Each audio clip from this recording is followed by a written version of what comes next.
Hi, Steve Arterburn here. Thanks for joining me for Going Deeper. Hey, we're going deeper today. I'm going to go deeper into the soul. You ever thought about your soul? I'm sure you have. Everybody does. What is it? What is our soul? Well, there are a lot of different ways to look at it, you know. You could say you have this brain, your mind, thinking stuff. We often refer to our heart as the feeling stuff. But what's the soul? Where is it? What is it? I kind of think it, in old traditional terms, it's a combination of your mind and your heart. But here's another way to look at it. Your soul is your character. Your soul is who you really are, the things you think, feel, and do. There's your soul. We're either helping our soul or we're not. And I want to help you help your soul. Now look, what does the soul want? This is radical. Ready? Your body wants to eat, right? Mine does. Your mind wants to think. Your spirit wants to have adventure and all this kind of stuff. The soul wants God. That's what the soul wants. And rather than the soul be in communion with God, we mess it up. And we align it with or fill it with a lot of stuff that is anything but God. Now, I've found over the years that a lot of times people have some things in common that they're looking for. One is they're looking for forgiveness for past mistakes, or they're trying to come to some perspective on their past and the shame or the guilt that has resulted from it. Well, what does that relate to? The soul, because it's the character, it's our soul that has committed these things. And what does God have to do with forgiveness? Provides His Son to die on a cross so we can be forgiven. That's pretty spectacular.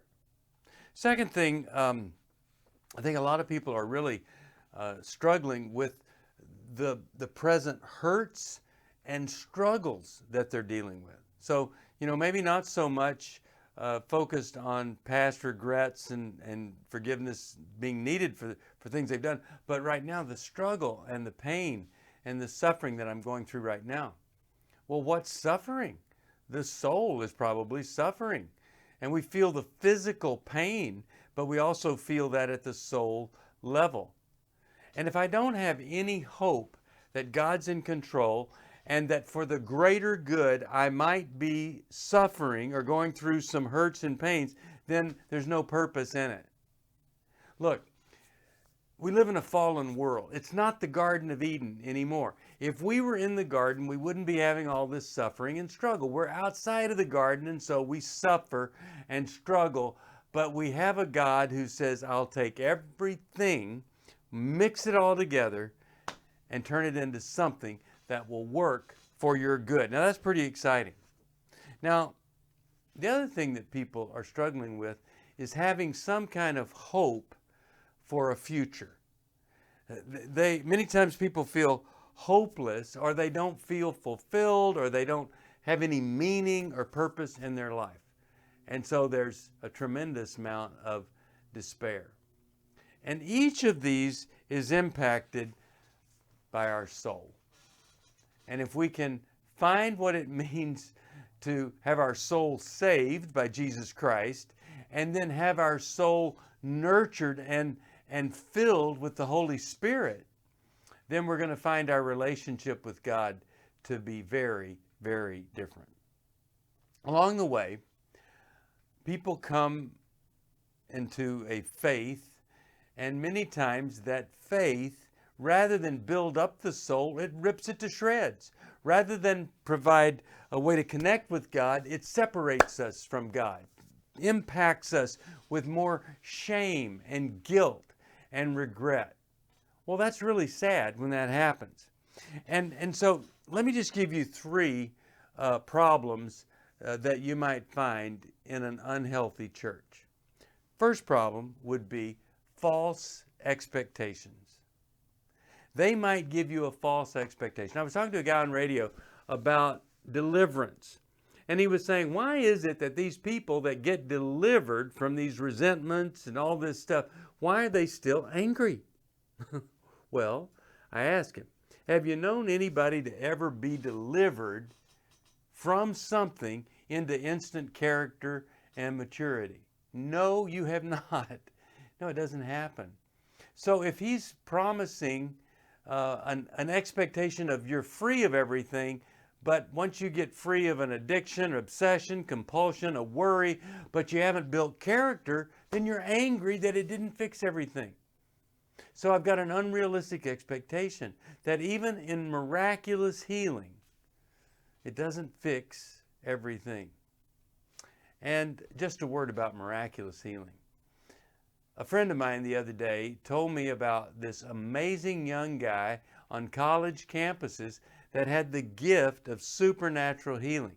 I said, how do you know? He says, because I've got a video of him doing something supernatural. I said, let me see that video.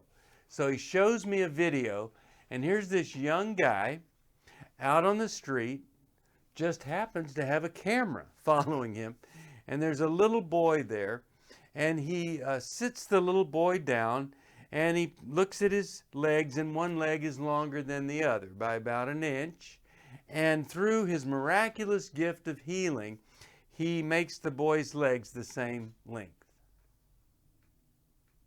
Wow.